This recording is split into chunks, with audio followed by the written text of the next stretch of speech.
हम अपने फेफड़ों को मजबूत बना सकते हैं, उनको स्वस्थ रख सकते हैं और उनकी कार्य क्षमता को बढ़ा सकते हैं।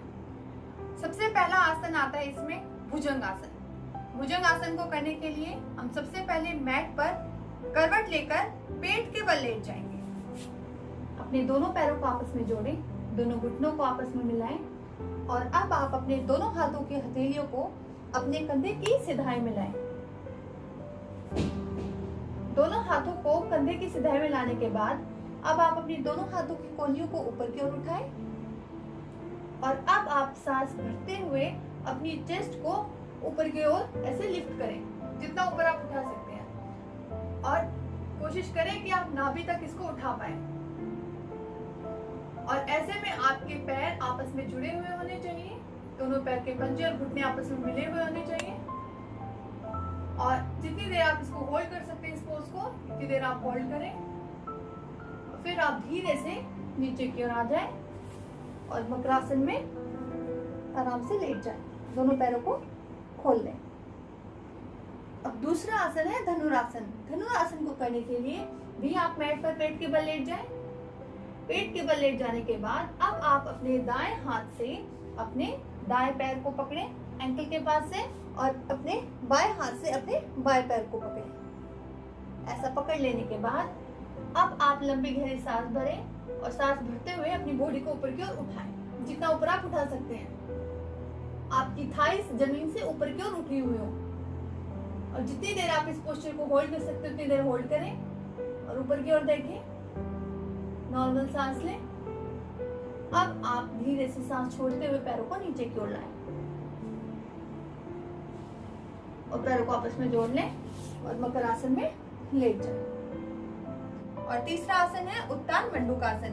इस आसन को करने के लिए सबसे पहले आप वज्रासन में बैठ जाएं। वज्रासन में बैठने के बाद अब आप अपने दोनों पैरों को मैट की चौड़ाई जितना खोल लें। सबसे पहले आप अपना दायां हाथ उठाएंगे। हाथ उठाने के बाद अब आप सांस छोड़ते हुए अपने हाथ को, अपने जो हाथ की हथेली है उसको अपने लेफ्ट साइड के शोल्डर ब्लेड पर रखेंगे। अब आप अपना लेफ्ट हैंड उठाएंगे और इसकी हथेली को अपने राइट शोल्डर ब्लेड पर रखेंगे, ऐसे। अब आप ऐसे नॉर्मल सांस भरेंगे। अब आप धीरे से सबसे पहले अपने बाएं हाथ को सामने की ओर लाएं, अपने पैर पर रखें और अब अपने दाएं हाथ को लाएं और सामने पैर को रखें। अब आप अपने दोनों पैरों को आपस में मिला लें। तो ये था उत्तान मंडूकासन। अब अगला आसन है मर्जरी आसन। उसको करने के लिए भी आप सबसे पहले वज्रासन में बैठ जाएं और फिर आप अपनी टेबल टॉप पोजीशन में आ जाएं, जिसमें आपके दोनों हाथ की हथेलियां सामने की ओर और आपके कंधे की चौड़ाई जितनी खुली हुई हो, आपके दोनों कोहनियां बिल्कुल सीधी हो। अब ऐसा करने के बाद आप अपनी कमर एकदम सीधी रखें, नजर एकदम सामने की ओर। अब आप सांस भरेंगे और सांस भरते हुए अपनी गर्दन को नीचे की ओर झुकाएंगे और अपनी पीठ को ऊपर की ओर उठाएंगे और लंबी गहरी सांसें भरेंगे।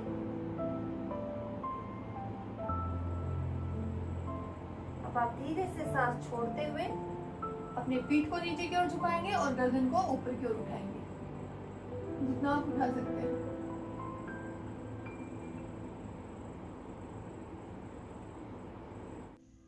तो इस तरीके से आप मर्जरी आसन को करें।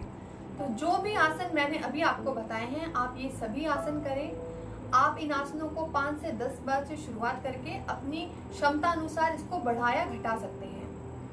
इन आसनों को करने से आपके फेफड़ों को मजबूती मिलती है, आपके लंग्स अच्छे से एक्सपेंड हो पाते हैं। जब आपके फेफड़े खुलकर सांस ले पाएंगे तो आपकी जो सांस संबंधी जो भी रोग है या जो तकलीफ या बीमारी है वे दूर होंगी। और क्योंकि हमारे फेफड़े जब अच्छे से सांस ले पाते हैं तो अच्छे से काम कर पाते हैं। नॉर्मली क्या होता है कि जब हम रेस्टिंग पोजीशन में होते हैं, जब हम रेस्टिंग फेज में होते हैं, हम आराम कर रहे होते हैं, सो रहे होते हैं, उस समय हमारे फेफड़े सिर्फ अपना 50% ही काम करते हैं। तो हमें चाहिए कि हम अपने फेफड़ों को इतना मजबूत बनाएं कि वे अपना 100% दे सकें। और वो कैसे संभव होगा? वो तभी हो सकता है जब आप अपने लंग्स को ज़्यादा से ज़्यादा एक्टिवेट करेंगे, आप ज़्यादा से ज़्यादा आसन और प्राणायाम करेंगे। जब आप इन आसनों को करेंगे या अब जो मैं आपको प्राणायाम बताऊंगी उनको अगर आप करते हैं तो इनसे आपके जो लंग्स हैं वे काफ़ी एक्टिवली काम करेंगे। आपके जो लंग्स के जो सेल हैं, जो एल्वेलाई हैं, जहाँ पर ऑक्सीजन तैयारी करते हैं, वे अच्छे से एक्सपेंड हो पाएंगे, अच्छे से खुलकर सांस ले पाएंगे, उनको अच्छे से ऑक्सीजन मिलेगी और वो कार्बन डाइऑक्साइड को भी आराम से बाहर निकाल पाएंगे। तो आप अपने फेफड़ों को स्वस्थ रखने के लिए इन आसनों को जरूर करें। अब हम करते हैं कपालभाति। अब कपालभाति कैसे किया जाता है? कपालभाति में होता है एक्टिव एक्सहेलेशन और पैसिव इनहेलेशन। मतलब कि जब आप कपालभाति करते हैं तो आप सांस छोड़ते हैं, अपनी मर्जी से आप सांस छोड़ते हैं, लेकिन जब आप सांस लेते हैं वो अपने आप आती है, आपकी पैसिव इनहेलेशन होता है। तो इसको कैसे किया जाता है? इसको करने के लिए सबसे पहले आप सुखासन में बैठ जाएं, अपने पैरों को मोड़ कर आराम से बैठ जाएं। अब आप अपने अंगूठे और अपनी तर्जनी उंगली, मतलब कि आप अपने थंब और अपनी इंडेक्स फिंगर को ऐसे आपस में जोड़ लें और अब अपने जो पाम की जो बैक साइड है इसको अपने घुटनों पर रख लें। घुटनों पर रखने के बाद अपने कंधों को एकदम ढीला छोड़ें। अब आप चाहें तो आंखें बंद करके या फिर आंखें खोलकर कपालभाति कर सकते हैं। आप धीरे धीरे करें, बहुत तेजी से ना करें, आराम से करें और अपनी सांसों पर ध्यान करें। जब आप अपनी सांसों पर ध्यान देते हैं तो ऐसे में आपकी बॉडी काफी रिलैक्स रहती है। ब्रीदिंग पर फोकस करने से आपका माइंड भी काफी काम और रिलैक्स होता है और आपकी बॉडी अच्छे से ऑक्सीजनेट होती है। तो आप इस प्रकार कपालभाति करें।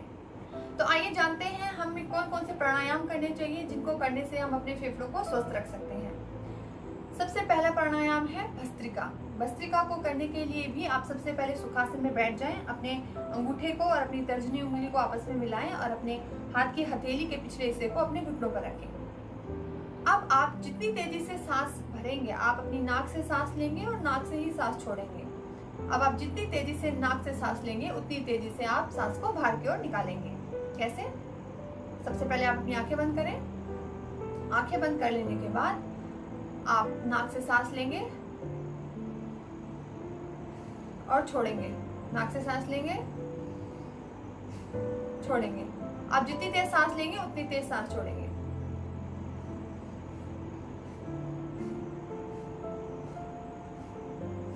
ऐसा करने से सिर्फ आपके जो लंग्स हैं वे एक्टिव होते हैं। मतलब कि आप जितनी तेज सांस ले रहे हैं छोड़े, ऐसे करने से आपकी जो थोरेसिक मसल्स है उनकी एक्सरसाइज होती है, लंग्स अच्छे से एक्टिव होते हैं और अच्छे से ऑक्सीजन ले पाते हैं और कार्बन डाइऑक्साइड को बाहर निकाल पाते हैं। तो अब हम करते हैं दूसरा प्राणायाम। दूसरा प्राणायाम है नाड़ी शोधन प्राणायाम, जिसको हम अनुलोम विलोम भी कहते हैं। इसको करने के लिए भी आप सबसे पहले सुखासन में बैठ जाएं। अब आप नासिग्रा मुद्रा बनाएंगे, जिसको करने के लिए अपने दाएं हाथ की तर्जनी और मध्यमा उंगली, यानी कि आप अपनी इंडेक्स और मिडिल फिंगर को अपने अंगूठे के नीचे की ओर लाएंगे कुछ इस तरीके से, और आपकी जो अनामिका और कनिष्ठा उंगलियां, मतलब कि आपकी रिंग फिंगर और जो लिटिल फिंगर है वो बाहर की तरफ होगी। ऐसे मुद्रा बना लेने के बाद अब आप अपने अंगूठे से, अपने दाएं हाथ के अंगूठे से अपने जो आपकी राइट नॉस्ट्रिल है उसको आप प्रेस करेंगे ऐसे, और लेफ्ट नॉस्ट्रिल से आप सांस लेंगे। नाक से सांस लेंगे और अब आप अपनी रिंग फिंगर और अपनी लिटिल फिंगर, यानी कि आपकी अनामिका और आपकी कनिष्ठा उंगली को अपने बाई नासिका क्षेत्र पे लगाएंगे, यानी कि अपनी लेफ्ट नॉस्ट्रिल को आप प्रेस करेंगे और राइट नॉस्ट्रिल से आप सांस छोड़ेंगे। अब आप अपनी राइट नॉस्ट्रिल से सांस लेंगे, अंगूठे से प्रेस करेंगे और अपनी लेफ्ट नॉस्ट्रिल से सांस बाहर छोड़ेंगे। तो ये हुआ 1 साइकिल।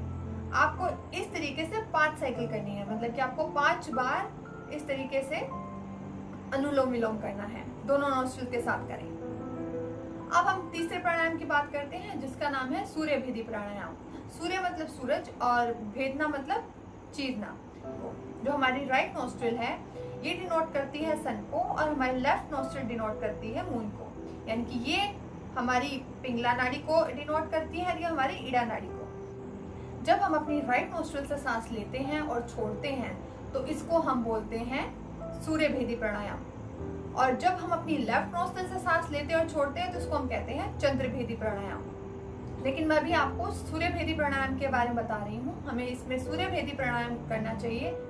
तो सूर्य भेदी प्राणायाम करने के लिए सबसे पहले हम नासिग्रा मुद्रा बनाएंगे, क्योंकि हम अपनी राइट नॉस्ट्रिल से सांस लेंगे और राइट नॉस्ट्रिल से सांस बाहर की ओर छोड़ेंगे, तो इसलिए हम अपने लेफ्ट हैंड की नासिग्रा मुद्रा बनाएंगे।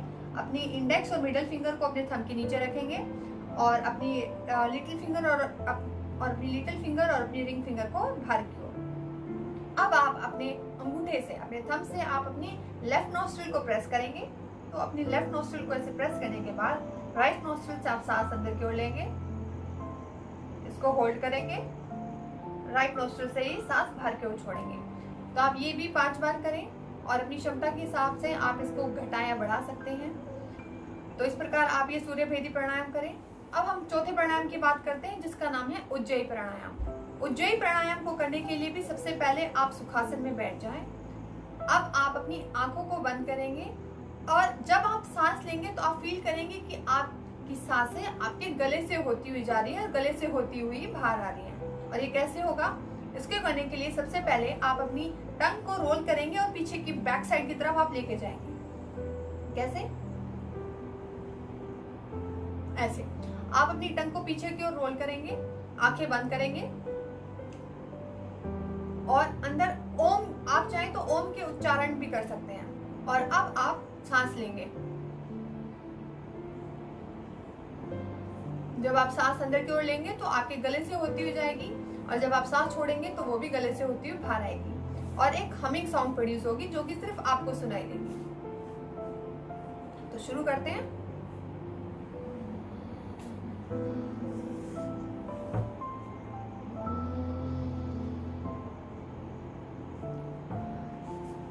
तो इस प्रकार आप ये प्राणायाम करें। प्राणायाम के करने से आपकी फेफड़ों की कार्य क्षमता बढ़ती है, आपके फेफड़े अच्छे से काम करते हैं और आपकी बॉडी को अच्छे से ऑक्सीजन मिलती है। तो दोस्तों, ये था आज की वीडियो के बारे में। आज मैंने आपको बताया कि आप किस तरीके से अपने फेफड़ों को स्वस्थ रख सकते हैं इन डाइटिंग टिप्स, आसनों को और प्राणायाम को करके। मैं उम्मीद करती हूँ कि आपको ये वीडियो पसंद आई होगी और ये आपके फेफड़ों के स्वास्थ्य को बनाने में काफ़ी लाभदायक सिद्ध होगा। तो दोस्तों, आप इस वीडियो को ज़्यादा से ज़्यादा लोगों के साथ शेयर करें और अगर आप मेरे चैनल पर नए हैं तो प्लीज़ आप मेरे चैनल को सब्सक्राइब करें और बेल आइकन दबाना ना भूलें। अब मैं आपसे अपनी अगली वीडियो के साथ दोबारा मिलती हूँ। तब तक के लिए धन्यवाद।